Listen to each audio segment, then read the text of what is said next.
tour leaders and tour operators, mainly in the Central Asia.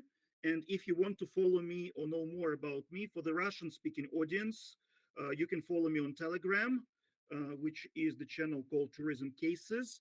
And for English speaking audience, I have a newsletter on LinkedIn where I'm also posting many things that I will be talking about today.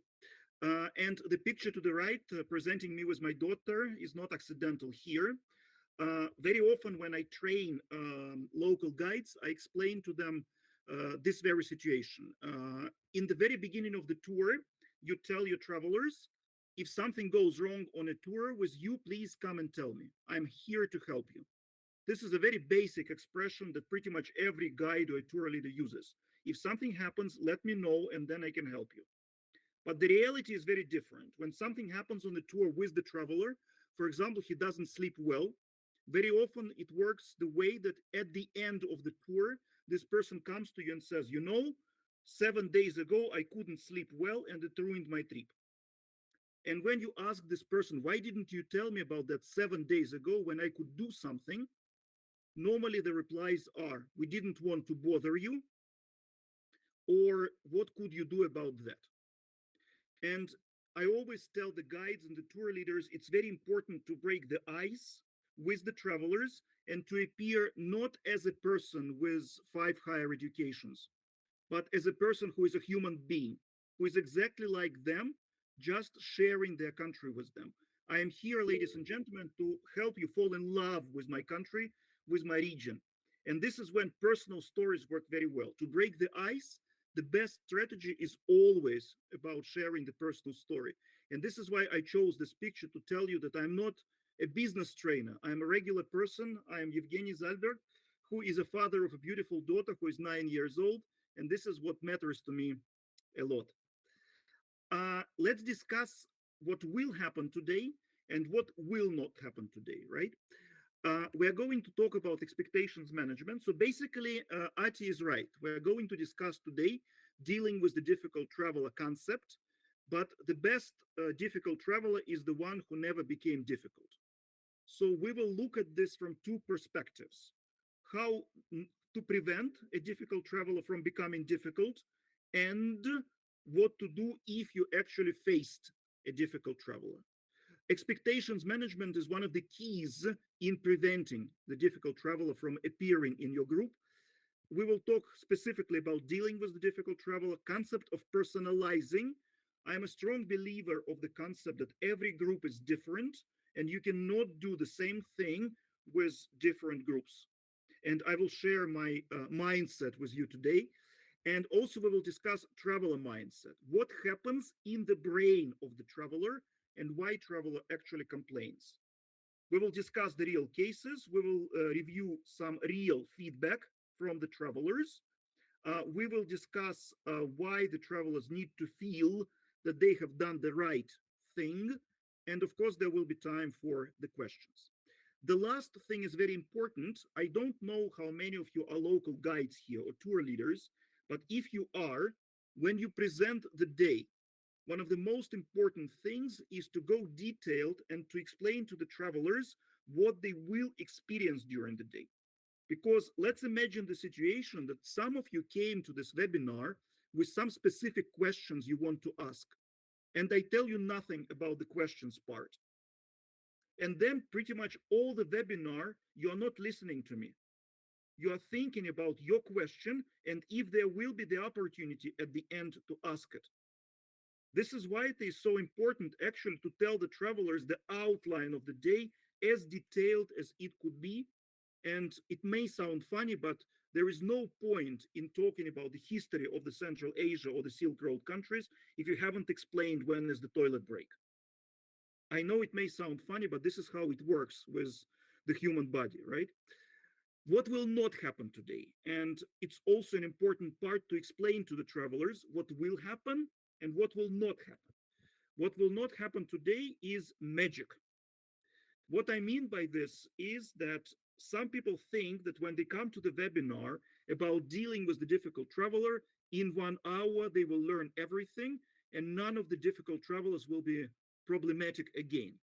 Of course, this will not happen today. There is no way in 1 hour how we can find the solution for every case of the difficult traveler, because every difficult traveler is different.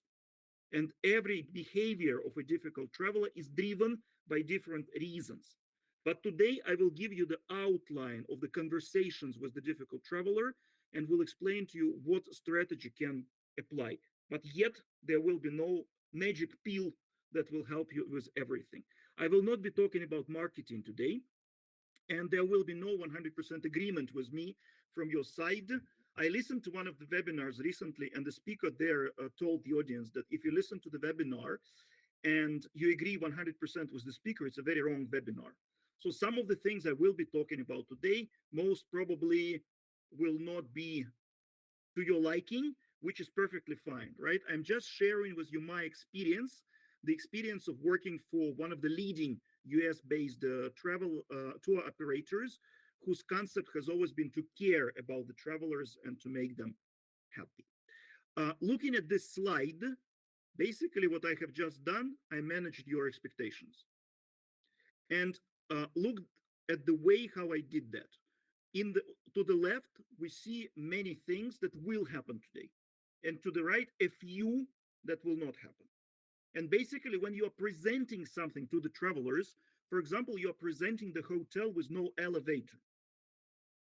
This is exactly the way you should go, right? You first explain the things that are positive about this hotel, and it should be 80% of these things. And then you can explain 20% of the things that this hotel doesn't have. And travelers should hear it from you. They shouldn't discover it themselves. Because if they hear it from you, you make it a presentation.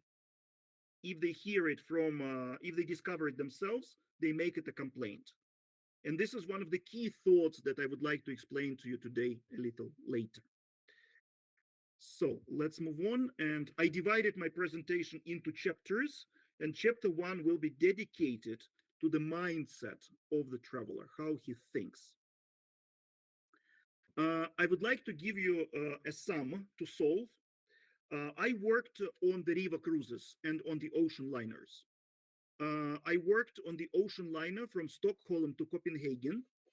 And let's imagine the situation. 210 travelers boarded the ship. They are divided between 6 groups, and every group gets the same trip leader. The trip lasts for 2 weeks, and for 2 weeks, the group is assigned to a certain person.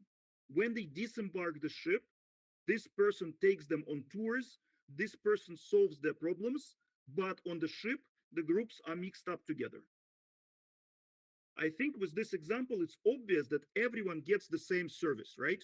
They eat the same food, they see the same places. If it rains on all 210 passengers. They experience exactly the same thing. But at the end of the trip, the reviews are different. 2 groups are absolutely happy, 4 groups are unhappy. How can this be? Why? And this is a very important question that actually explains the role of the tour leader in this story that we're talking about today. Clearly, that these 2 tour leaders who made their groups happy, they did something right. And today we're going to discover what have they done right to make their groups happy with the same kind of service that made the other 4 groups unhappy. Um, a very important concept that I believe in is that travelers are happy when they have a feeling of doing everything right. I am now taking part in one of the conferences, travel conferences, and I am on the Lake Baikal. And today I took the trip with the taxi to the lake, which is 1 hour drive. And the taxi driver is telling me, Evgeny, you've done it right that you decided to go to the lake today because today it's sunny. Tomorrow it will be raining. I felt great. It's such a wonderful feeling when you understand inside that you have done it right. And when a traveler is choosing a destination to travel with the tour operator, At the end of the trip, he also wants to understand that his decisions were correct. And this feeling, exactly this feeling, makes the travelers to share the story about their trip and activate what we call the word of mouth. Because in the story where you are the main hero who has done everything right, you want to share more about the trip and you want to tell about the trip to the more number of people. And let's discuss what exactly travelers need to understand at the end of the trip that they have done right. Oops, I'm sorry. The right travel destination. Yeah. So let's imagine the traveler who is choosing his next trip. He thinks where to go: Iran, Kazakhstan, Uzbekistan, Kyrgyzstan, India. And eventually he chooses, let's say, India. At the end of the trip, traveler needs to get a feeling India was the right choice, better than the others that he didn't take. Then the right tour operator. Traveler decided it's going to be India. Now there are 2,000 tour operators who operate on India market. And he needs to decide with which tour operator he will go. And at the end of the trip, he needs to feel that his tour operator is the best and his choice is correct. How can he get this feeling? If the itinerary is explained to him and he understands the logics of what is going on. My example of the hotel with no elevator. Who likes torturing the travelers? Do we have people here who like torturing the travelers? I doubt it is so. Behind every decision, there is always the logics, the reason. If you put the travelers to the hotel with no elevator, it means you sacrifice the elevator for the location, for example. Most probably it works this way. But unless you explain it to the traveler will decide you made a mistake. Then, the right itinerary. I think this is obvious. Yes, so the traveler chose the destination, the tour operator, now he's looking for the itinerary to go with, and he needs to understand at the end of the trip that your itinerary for 2 weeks worked better. Yes, I did. Do you see it or not, guys? Is something Yeah, wrong? now it's correct. No, it's all good. Can I continue? Is everything good? Yeah, yeah, it's all good. We see Okay. you, we hear you. Okay, great. So the right itinerary, yeah. So traveler chose the itinerary for 14 days versus the itinerary.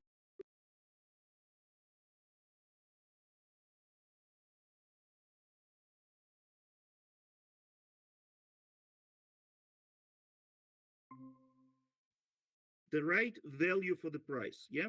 Traveler looked at different costs, and at the end of the trip, he needs to understand that he paid $5,000 or $10,000 for the trip, and it was the right value because the other tour operators offered the trip for $8,000 and $15,000, but his choice of $10,000 was the best. And in Central Asia, this is a very big issue because travelers pay $10,000. They come to the travel destination and they see that everything is relatively cheap and they don't understand where did their money go. And if the tour leader or a local guide keeps telling the travelers, oh, it's very cheap here, everything is cheap here, travelers do not understand. And very often there are some things included into the trip. For example, the dinner with the local family. It's very well worth telling to the travelers that this family is paid for this visit because this is exactly how travelers understand the hidden costs, because otherwise they would think differently. And the last thing is the right time. The right time means two things: the right time of the year. You decided to travel in September, not in January. And sometimes you hear it from the local guides: oh, it's so sad you didn't come in September because it looks so beautiful here in December, in September, when the leaves turn orange, and the traveler travels in June. He immediately thinks he hasn't done it right. he should have traveled in September. And very often we don't notice such things. But with these expressions, we basically ruin the concept of helping traveler understand that he has done it right. And the other thing about the right time is the right year when to travel. Let's imagine the traveler wants to go to Uzbekistan and he's choosing between 2024 and 2025. And he decided to come in 2024. Praise him for this decision. Uzbekistan is changing every year. It's becoming more and more progressive. Already there are bullet trains. There are some international chains coming, right? And travelers need to understand that authenticity has the price. And for example, the lack of infrastructure that Central Asia has now is actually a price that travelers pay for the opportunity to see Uzbekistan the way it is. Because the moment McDonald's comes to Uzbekistan, it will not be the same country. And the more travelers come to Uzbekistan, the more it will change the locals and their attitude to the travelers. This is inevitable. And it's very important to tell the traveler who came in 2024, you've done it right traveling now. Because in a few years, it will be a different country, which will lose or will be losing its authenticity. Praise the travelers for their decision. If the traveler at the end of the trip feels 5 times, I've done it right, he is happy to recommend this trip to the others.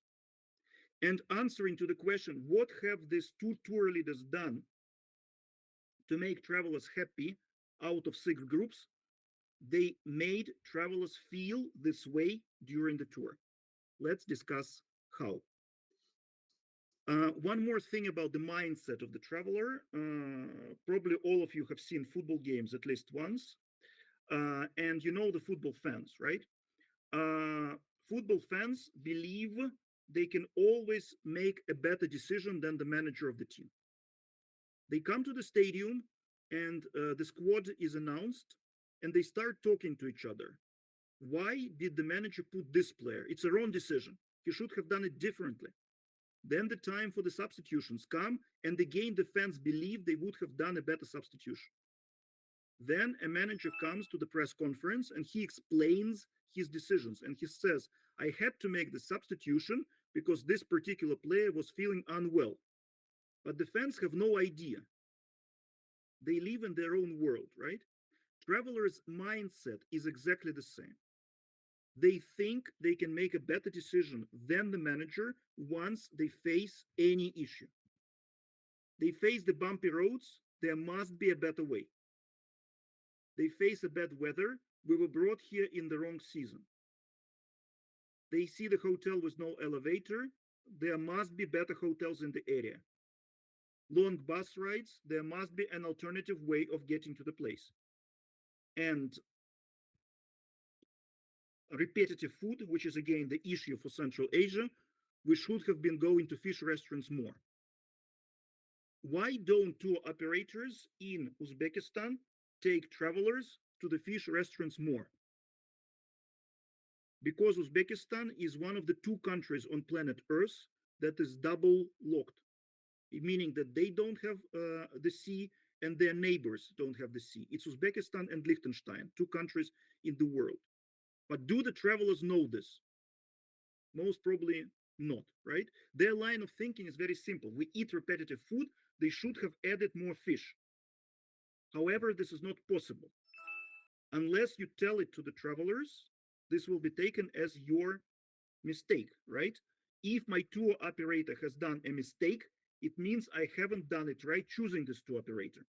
And this is how this chain starts that we looked at the different slide. Now, I would like to move to the chapter 2, where we understand that everything needs to be explained. I spoke a little bit about that already, but I would like to expand with a few examples. Let's look at case study number 1. You see this review, you received this review from the travelers. We didn't appreciate the time for the monastery visit. By the time we got there, the main cathedral was closed and we couldn't get inside. So, the tour operator, for some reason, let's not discuss the reasons today that the tour operator is stupid, right? This is not our case. All the people here are travel professionals.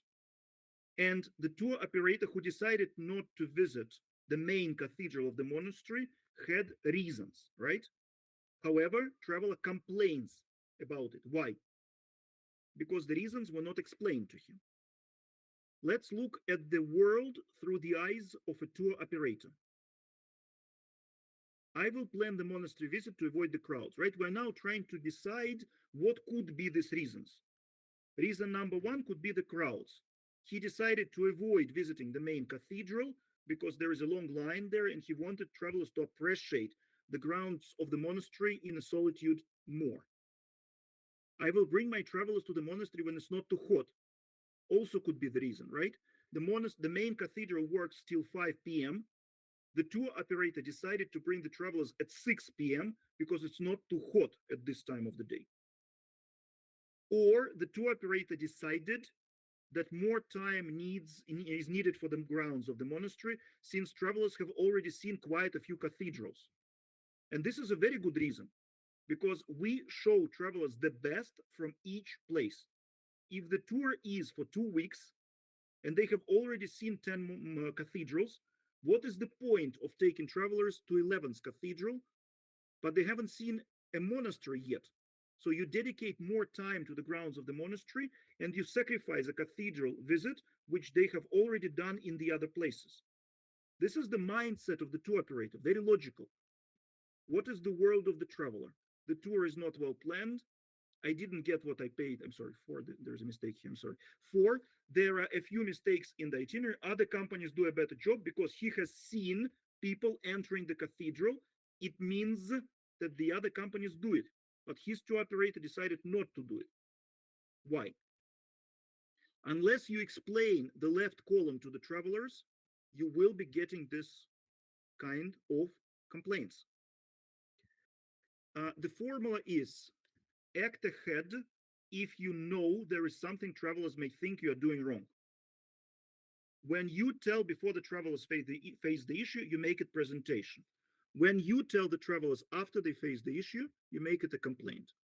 Very simple example. You go to the hotel with the travelers, 5-star hotel, and you find out that this very day there is no hot water in the hotel. Something went wrong, and only today there will be no hot water.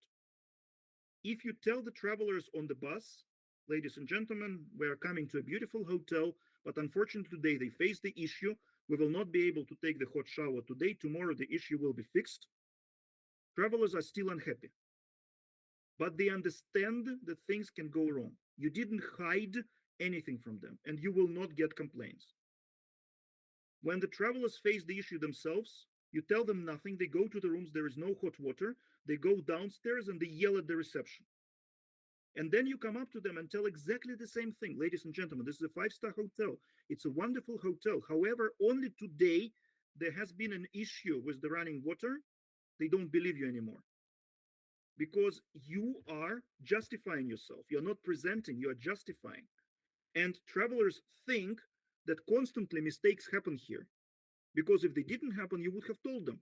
A very simple logics. Example number 2. Some of you from Central Asia may recognize the place, the beautiful Burana Tower, which is located in Kyrgyzstan. Here is the story. The group is traveling from Kyrgyzstan to Uzbekistan. And you only can stop here for 40 minutes. The day is packed and you want to bring the travelers earlier to the hotel because there is dinner in the town of Hiva.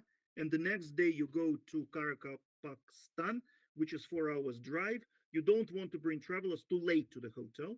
You can give them only 40 minutes in this place. In these 40 minutes, travelers can do 5 things. They need to use the facilities. They need to use the restrooms. They can climb the tower. They can enjoy the museum, which is located here. They can see petroglyphs. They can enjoy the scenery. Group 1 goes to Burana Tower. Tour leader tells them nothing. He says, you have 40 minutes, ladies and gentlemen, to enjoy the tower, the facilities, the museum, petroglyphs, and the scenery. In 40 minutes, travelers come back to the bus very unhappy. This is a very badly planned itinerary, they say. Now the tour leader tells them, yeah, but we need to come to the hotel early because there is dinner and you can't sell it anymore. It's too late, right? The other tour leader comes to the Burana Tower and he says something that works differently. And what he tells the travelers is, ladies and gentlemen, there are 5 things that you can do here, including climbing the tower. However, I would like to discourage you from doing that because when we come to the town of Khiva in Uzbekistan, there will be a lot of towers and you have half of the day at leisure to climb them. The best thing in this place are petroglyphs, which we will never see again on the trip. And of course, you need to use the facilities, and of course, you want to enjoy the scenery. I don't tell you not to climb the tower, but I'm just explaining that the tower will be there again on the trip, and everything else won't. The outcome of this speech, 2 people out of 40 climbed the tower and didn't complain because it was their choice, it was still important for them. The others enjoyed petroglyphs, came back to the bus, and there were no complaints about 40 minutes stop. This is how a tour leader can actually make a difference. And this is the power of explaining everything to the travelers. And case study number 3, the yurt camp. It's a beautiful yurt camp on Sonkul Lake. I personally slept in one of these yurts. It was amazing. So what do we have here? Uh, I was driving for 7 hours to Sonkul Lake. 5 hours later, the road hits the lake, and I see the yurt camps there. But we don't stop. We continue driving for another 2 hours and eventually come to the place. I ask myself a question. Potentially, when I come to the place where my yurt camp is located, it would be a better view than 2 hours ago. But the view is the same, pretty much the same. At least I don't see the difference. My question is, why did I have to drive for 2 extra hours? My travel company made a mistake because the other tour companies were smart to put the yurt camps right where the road hits the lake. And their driving time was 2 hours less. But of course, there are reasons. The reason is that where the yurts are located 2 hours ago is a marshy land, and you cannot organize a 4-star experience for the travelers there with the running water, hot showers, everything, plus there are mosquitoes there. So it's not a disadvantage, it's an advantage. It's the right decision of the tour operator to put the yurt camps there. But nothing was told to me on that drive, and I arrived to the yurt camp with the feeling that this is a mistake. Then I came to the owner of the company, spoke to her, because I was doing the training in this yurt camp. So I spoke to the owner of the company, and she explained to me. So there is always the reason, right? But the first thought the traveler has, it is a mistake. Now I think we are clear with the part about explaining everything to the travelers. And I would like to move on into talking about the expectations of the travelers. I'm sorry. Yeah, I would like to move on to discuss the expectations management, because this is also a very important part. I would like to share one story with you that happened in Norway, and this is the Hurtigruten cruise that goes along the fjords. I'm sure you've seen the beautiful pictures of Norwegian fjords, and indeed, this is an amazing, amazing experience to see the nature. And when you see the picture of the ship like this in your catalog, what do you expect? You expect a wonderful cruise, like the ocean liner cruises, with the swimming pool, with everything, right? Looking at this cruise ship, nothing tells you that your cabin will look like this. And this is very true. This is really how the cabin looks like. If the traveler comes on the trip with the expectation of the swimming pool, he will be extremely disappointed with this cruise. What the traveler needs to know prior to the trip is the reasons why the cabins are so small. And the reason is that this cruise originally was designed as a cargo cruise. It actually takes the cargoes, the food, to the people of Norway, to the places where the railroad doesn't go, behind the Arctic Circle.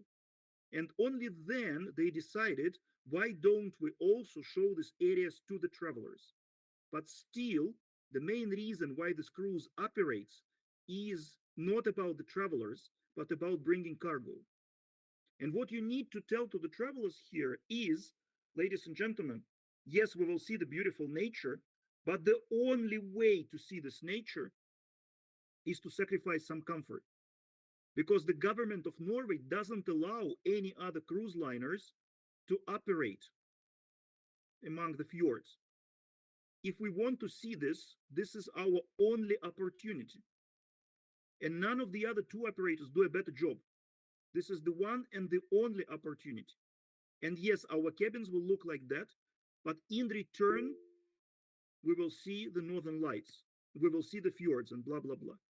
You need to prepare the travelers for the experience. And with this particular picture, it's very well worth sending it to the travelers before they even left home, because you need time to digest the information. If you tell the travelers 5 minutes before they board the ship, by the way, the cabins will be small, it's too late, it won't work. You need time to digest the information, right? To get to acceptance, how the psychologists call it. And please think how you communicate with the travelers prior to the trip, and how do you form their expectations, and how you explain the reasons why they will experience things the way they will experience it. Here are 5 tips that we can learn from the Hurtigruten story, right? Communicate with the travelers prior to the trip in their language. What do I mean here? Very often, tour operators create beautiful brochures that they love themselves, but they don't take into consideration if travelers are going to read them or not. You are making your brochures, your information for the travelers, not for yourselves. And travelers don't read long texts. This is the reality of today's world, unfortunately. So you need to find the way to communicate with the travelers the way they would understand you. Because very often I hear from the tour operators I work with, we explained everything to the travelers. They just don't read. Well, this doesn't help you, right? Blaming the travelers they don't read doesn't help you at all. Find the way they would read. Write 3 words instead of 10 words, but make sure travelers would understand. By the way, when we worked with Grand Circle Travel, our strategy was to involve tour leaders into this communication. We pushed tour leaders to send emails to the travelers prior to the trip, and even to call them. I'm not saying that this is a strategy for everyone, but this is how we did it. And surprisingly, travelers listen to their guide, to their tour leader, much better than they listen to the travel company. Because this is the person who will be with them for 2 weeks, and he is approaching the travel. If he is approaching the travelers, that means there is something important he wants to share. Explain why is this so. We have already talked about it. Be honest with the travelers, right? Be honest. The cabin looks small, and it will be small. Do not overpromise, over deliver. I think this is a very obvious thought, but still I wanted to put it in writing. Do not overpromise. You better give travelers more on site than you promise them something that may not happen. We will go back, we will talk a little bit more about the expectations management later, and I will answer your questions as well. But now I would like to move on to personalization. Personalizing the trip, right? What do I mean here? I believe in this formula. Traveler's happiness equals to find out what the traveler wants and to give this to the traveler. I think you would agree with me. Ati, Alexander, support me here. Even husband and wife, they have different interests. When you travel together, someone wants to sleep a little more, someone wants to wake up a little earlier and buy souvenirs. You never do things the same way.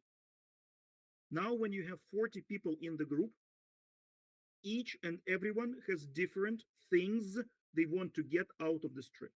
I will give you an example. I took the trip recently. I've done the training in one of the regions. And I was there for 3 days. And the hosting company decided to show me everything. They really wanted me to fall in love with the region and for me to become the ambassador. And to be honest, they've done an amazing job. We've been everywhere. We've seen the concerts, we've seen the Dombra players, we've seen the musical festival, we've seen all the sites. I mean, I've taken so many beautiful pictures. It was amazing, amazing experience. But before I left home, my daughter asked me to buy her a little toy horse because my daughter loves horses. And she asked me to buy a little toy horse for her. And I didn't have time to do it. So people who organized this trip decided that my happiness will come if they show me everything. But my happiness was to buy this little horse because regardless of the fact that I have seen everything, when I came home, I had a very difficult conversation with my daughter why I didn't buy her this horse. Never make decisions for the travelers. And this formula is that each person in the group needs to be approached and you need to identify what brought traveler to this region and what exactly they expect, right? And they want to get out of this trip.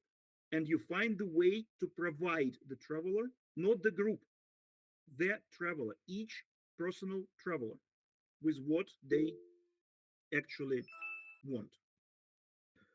I want to show you one more case study and to hear your opinion, right? Uh, let's imagine the situation. One of your travelers feels bored at the museum.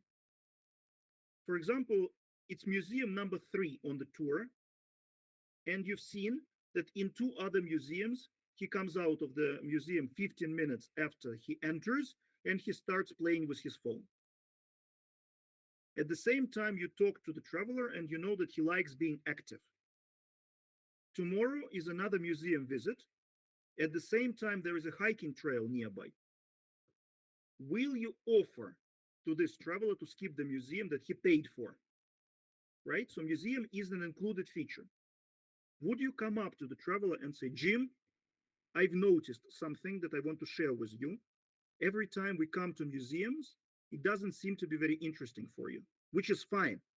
We are all different people and you're not obliged to enjoy everything that happens on the trip. However, I know that you like being active, and exactly when the group is going to the museum, there is an opportunity for a hike. Would you like me to help you to organize this thing instead of the museum? How do you think Jim would feel? I think Jim would feel great because A, you noticed, B, you're offering something that will make him particularly happy, right? And I would like to prove my thought with 3 examples from my personal career about these 3 pictures. The person to the left is a piano player. His name is Dmitry Krivonosov, and he played the piano on the cruise from Stockholm to Copenhagen. By the time we approached St. Petersburg, Russia, he was playing Tchaikovsky music. Imagine how great it is. You're approaching Russia with Tchaikovsky music, or you're approaching Poland with the music by Frederick Chopin. It's amazing. And all of the tour leaders believed the travelers must come to this concert. What was happening at the beginning of the day, we would tell the travelers, and I was a part of it. I'm telling you my story now, my mistake. And we were telling the travelers from the morning, ladies and gentlemen, tonight is the concert, don't miss it. Then there was the dinner time, and we would tell them again over dinner, literally going around tables, today is the concert, don't miss it. When the travelers came out of the restaurant, we would stand there, and everyone who walked left instead of right, not to the concert hall, but to their cabin, we would ask, aren't you going to the concert? It's amazing. Eventually, all 210 travelers were there listening to the concert. But did all 210 people want to be there? Of course not. They just couldn't escape from us, right? It was a lot of peer pressure. Eventually, the next day, we come to the town called St. Petersburg, and travelers have half a day of free time. What they do, they go back to the ship to rest. Because we worked with 65 plus age group, and they needed to go to bed at 9 o'clock to have their batteries recharged for the next morning. We didn't take it into consideration. Yes, we made them to listen to the concert, but they missed half of the day in St. Petersburg and didn't do what was important for them. They didn't buy this little horse or what else for their children, right? Their personal happiness didn't happen. So never decide for the travelers what is better for them. If the traveler is going to the cabin at 9 o'clock to sleep, it's because he knows his body. Example number two is Alan Lewis. This is the person who was the owner, the founder of Grand Circle Corporation I worked for. Unfortunately, he passed away a few years ago. And Alan visited my hometown of St. Petersburg a few years, like 10, 15 years ago, with his family. On the day, this was his first visit to St. Petersburg. On the day the group went to the Hermitage Museum, his wife and his children went to the Hermitage Museum. He stayed and enjoyed the swimming pool. Everybody in our office criticized him. How could he do that, right? But at the same time, he was much happier swimming in the swimming pool than going to the museum. And this was his personal choice. And again, you can't blame the person for making this choice. And example number three is pomegranate juice. The story happened in Azerbaijan, in the town of Baku. I was there coaching tour leaders. There was a group of 20 tour leaders, and we worked like the coaching happened in a way that one of the tour leaders was playing a role of the a tour leader, and 19 tour leaders were playing the role of the travelers. He takes us to the restaurant and he announces the lunch menu. Ladies and gentlemen, for lunch today we have a salad, a chicken, and you can order a drink, you can order water, you can order a Coke, or you can order a pomegranate juice. Ladies and gentlemen, in Azerbaijan we drink pomegranate juice. If you haven't tried pomegranate juice, being in Azerbaijan, it means you haven't been to my home country. It's so important for us. And then it goes for 5 minutes how important the pomegranate juice is for Azerbaijan. So all the travelers order pomegranate juice, not because they want it, but because of the peer pressure and because they don't want to upset their tour leader. I ordered a Coke and I was hoping that the bubbles would go away as soon as possible because this was the only thing that made Coca-Cola look different from the pomegranate juice. The color is the same. The bubbles is something that makes it look different. But do I have to feel this way? What have I done wrong ordering Coca-Cola? I don't think I have done something wrong, right? So be very careful how you talk to the travelers and don't push them to do things they don't want to do. Personalize. Personalize. And chapter 5, how to deal with the difficult traveler. Again, I want to explain to you that if you were doing things using this strategy, you managed travelers' expectations. You explained to them in advance that the cabin will be small.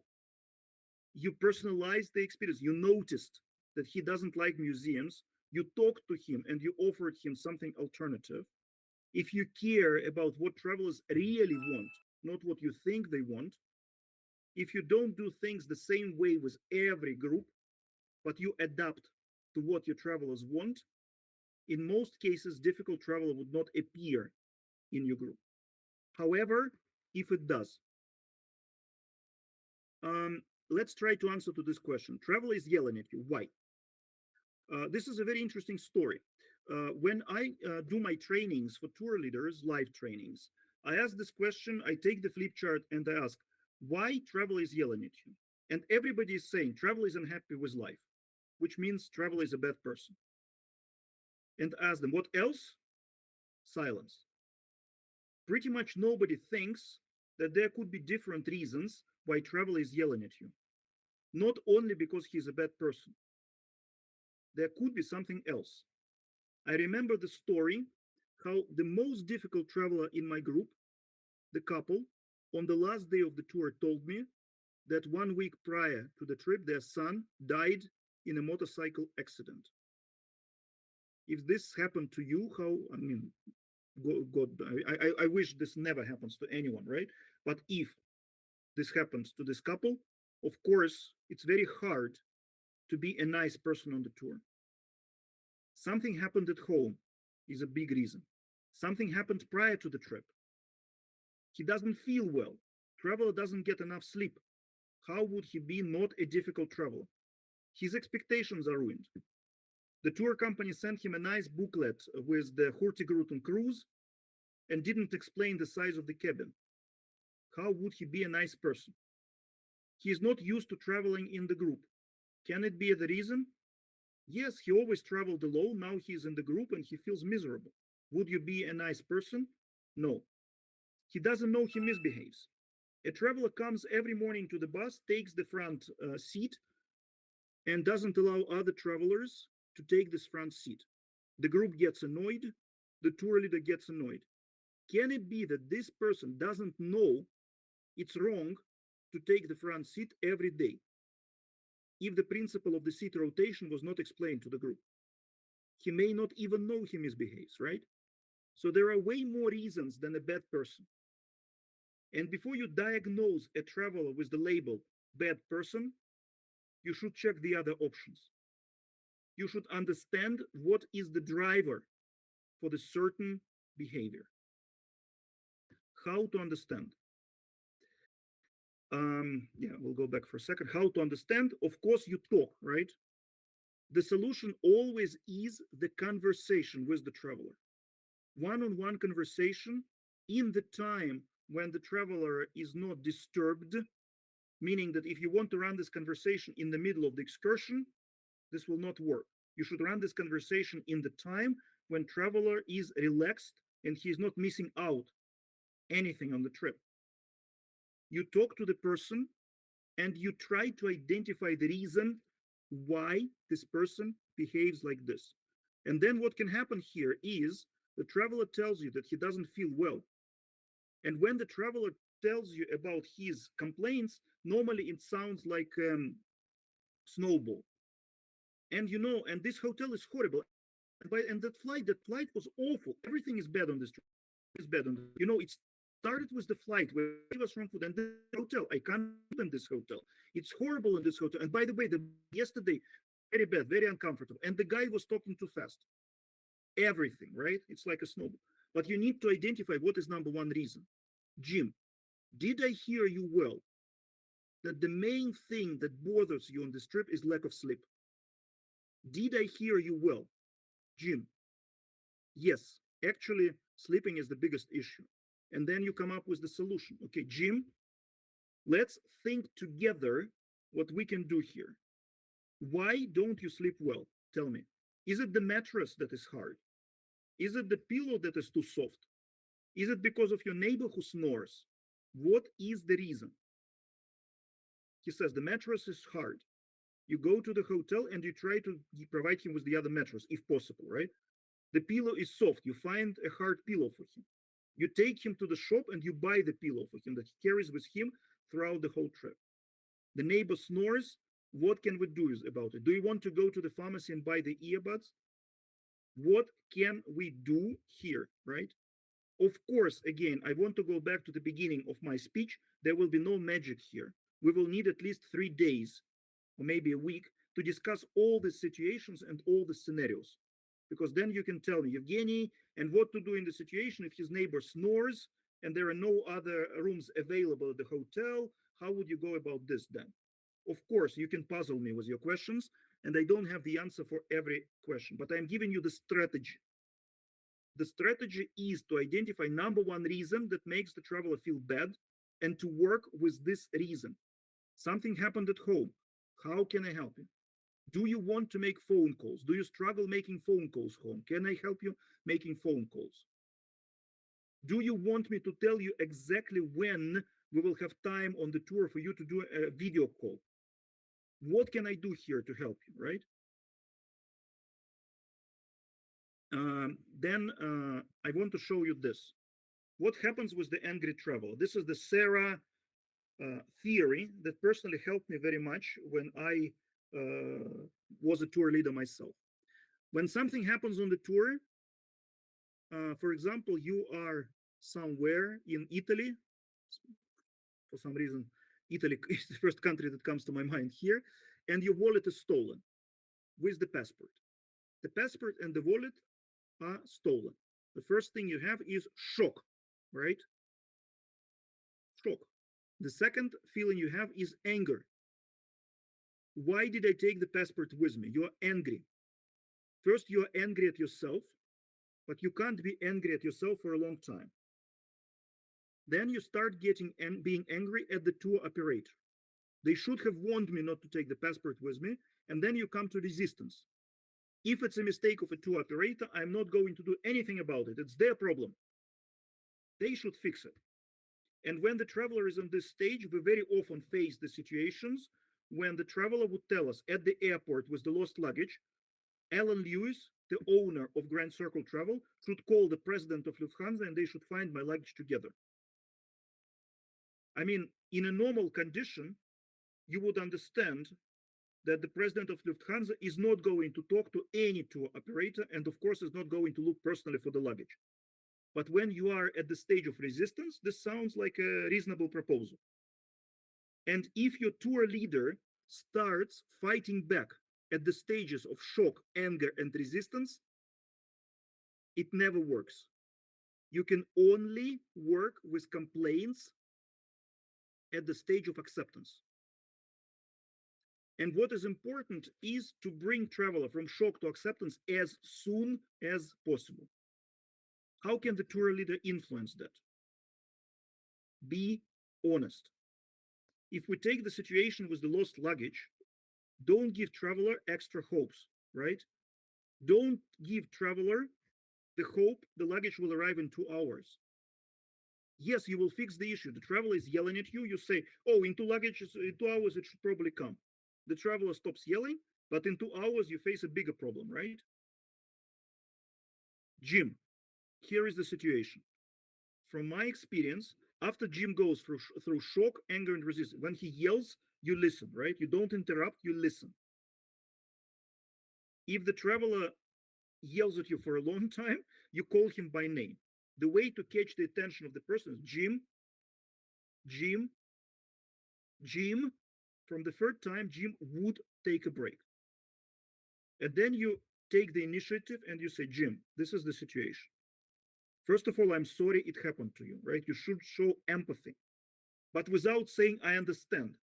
The words I understand are very dangerous because you never know what was in that luggage. And it could be very different things. It could be a toy he can't sleep without. And saying, I understand, makes him even angry. I am sorry this situation happened to you. I am really sorry. But here is the story. From my experience, the luggage will not be here for the next 24 hours. And yes, for the next 24 hours, you will not get it back. Now, tell me, please, what is there inside your luggage that you need now, not to make your life difficult in the next 24 hours? Is it about the underwear? Let's go shopping. Is it about something else? Tell me. And then you give the exact details. Jim, this is how it's going to work. I'm taking you to the hotel now with your carry on. You check in, you rest for 1 hour. In 1 hour, I knock at your door and I take you to the grocery to the shop, to the shopping mall. If you don't have money, I'm happy to pay, and then you will pay me back. If you need to change money, I will take you to the exchange office on the way. We buy everything you need for the 24 hours. And in the meantime, every 3 hours, I will be calling the airport to find out what's happening to your luggage, and I will keep you posted. You give the details of your solution, right? Of course, the situation with the lost luggage is the easiest. Of course, again, you can tell me, Evgeny, let's take other situations. And again, you can puzzle me. But now the idea is to explain the way it should go, right? And with every situation, it will be a different model. That's why I told you that there is no magic pill. But generally, this is the concept. You cannot fix the issue when the traveler is in shock, in anger, and in resistance. And you shouldn't make the process from shock to acceptance longer, but by saying it will be okay. Be honest. And how to solve the issue, right? It's always one-on-one conversation. You listen, you understand the core of the issue, you confirm you got it right, you offer solution. Pretty much like I did it now with the example of the lost luggage. And the most important thing here, doing nothing never works. You look at the traveler and you think, oh, it will get better tomorrow. It won't. It won't, right? The moment you identify your travel is becoming difficult, you go for one-on-one conversation, following the principles that I explained before. It should be one-on-one. It should be during the time when traveler is not on excursion and it doesn't interfere with what he paid for on a tour. And it should be the conversation from the point, I want to help you. It's not a confrontation with the traveler. Jim, look, I love my country. I love Uzbekistan. And you know, when travelers at the end of the trip tell me that they fell in love with my country, this is the best reward you can get. I really want you to fall in love with my country. And I have a feeling now that I'm not succeeding in this. Please help me. Let's work together. Because there are many things I can help you with, but I need your help. I need to understand what is the reason. And it's a very difficult conversation for me. It's not easy at all to sit in front of you and to ask you this question. But I really want to help. I really want to find the way how you can still love my country, regardless of the bad start of the trip for you. Something like this, yeah? Be sincere, transparent, show your love and passion, and traveler would appreciate that. Basically, this is what I wanted to share today was the main part. I will now be open to your questions. Just one more time mentioning that I have a Telegram channel if you want to join that, and LinkedIn where I discuss more of the things that we've been able to discuss in 1 hour time.